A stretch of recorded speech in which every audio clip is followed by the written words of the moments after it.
सौभाग्यवती महिलाओं का एक ऐसा व्रत जिसमें पतियों की होती है नो एंट्री। जी हाँ, हम बात कर रहे हैं गणगौर व्रत के बारे में, जिसमें पतियों से छुपकर पूजा की जाती है। जय सिया राम दोस्तों, तो आज इस वीडियो में हम बात करने वाले हैं गणगौर व्रत के बारे में, जो कि राजस्थान का प्रमुख त्योहार कहलाता है। लेकिन इसे उत्तर प्रदेश और मध्य प्रदेश में भी काफी धूमधाम के साथ मनाया जाता है, और स्पेशली जो नई दुल्हनें होती हैं उनके लिए तो ये त्योहार बहुत ही अच्छे से सेलिब्रेट किया भी जाता है। गणगौर का व्रत सौभाग्य, प्रेम और समर्पण का प्रतीक माना जाता है। लेकिन क्या आप ये बात जानते हैं कि यह सिर्फ एक त्योहार नहीं है, बल्कि माँ पार्वती और भगवान शिव के मिलन का एक उत्सव भी है। गणगौर का जो व्रत है ये भगवान शिव और माता पार्वती को समर्पित है। गणगौर दो शब्दों से मिलकर बना है, गण यानी भगवान शिव और गौर यानी कि माता पार्वती। यह व्रत सुहागिन महिलाएं अपने पति की लंबी आयु के लिए रखती हैं। इसके अलावा जो कुंवारी कन्याएं हैं वो भी इस व्रत को रखती हैं, ताकि उन्हें उनका मनचाहा वर प्राप्त हो सके। तो दोस्तों, 2025 में गणगौर का व्रत किस दिन आ रहा है, तो आइए जानते हैं। गणगौर व्रत 2025 में 31 मार्च को रखा जाएगा।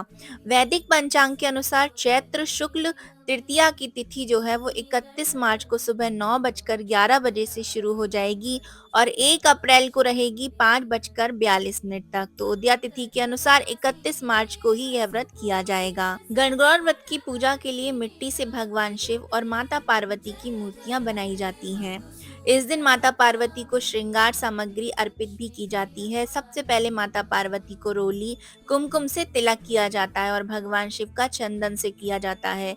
इसके बाद घी का दीपक जलाकर फल, मिठाई भोग लगानी चाहिए और दूर्वा भी अर्पित की जाती है। इसी के साथ ही एक थाली में चांदी में सिक्का, सुपारी, पान, दूध, दही, गंगा जल, कुमकुम, हल्दी, दूर्वा डालकर सुहाग जल भी तैयार किया जाता है। इसके बाद इस जल से दूर्वा के सहारे भगवान शिव और माता गौरी पर जल छिड़कते हैं। इसके बाद उन्हें चूरमे का भोग भी लगाया जाता है। इसके बाद गणगौर व्रत का कथा का पाठ करते हैं और अंत में भगवान शिव और माता पार्वती की आरती की जाती है। गणगौर माता की जो कथा है वो मैं नीचे आपको डिस्क्रिप्शन बॉक्स में दे दूंगी, तो आप उसको वहां से देख सकते हो। दोस्तों, गणगौर का जो व्रत है ये हर क्षेत्र में अलग तरीके से मनाया जाता है। सबसे ज्यादा प्रमुख तौर पे ये राजस्थान का त्योहार माना जाता है, इसलिए लेकिन उत्तर प्रदेश और मध्य प्रदेश में भी मनाया जाता है।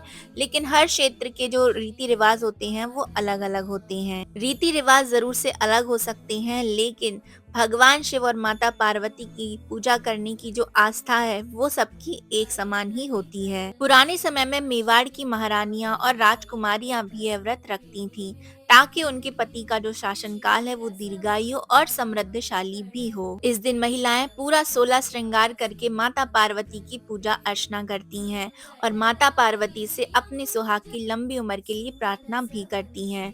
अंत में पूजा में आपको माता पार्वती और भगवान शिव की जो मिट्टी की बनी मूर्तियां होती हैं उनको विसर्जन भी करना होता है। गणगौर पूजा के अंतिम दिन महिलाएं मां गणगौर की मूर्ति को नदी या तालाब में विसर्जित करती हैं।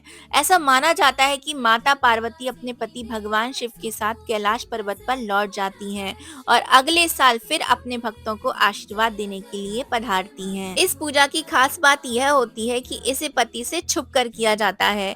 शास्त्रों के अनुसार माता पार्वती ने एक बार भगवान भोलेनाथ के लिए यह व्रत किया था और उनकी विधि पूर्वक पूजा भी की थी, लेकिन वे भगवान शिव को इस व्रत के बारे में नहीं बताना चाहती थी।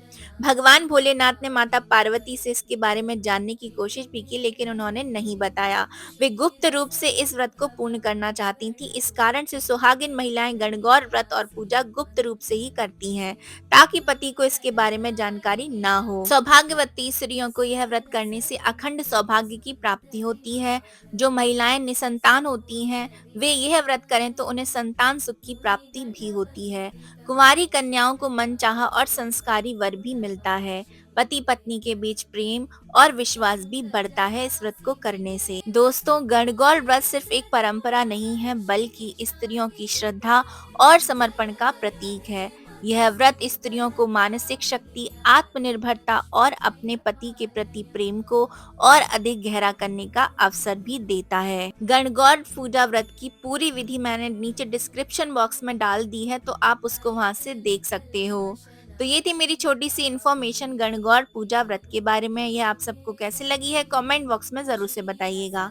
तो हम मिलेंगे नेक्स्ट वीडियो में किसी नई इन्फॉर्मेशन के साथ। अभी मैं आप सभी से लेती हूँ विदा। जय जय सिया राम।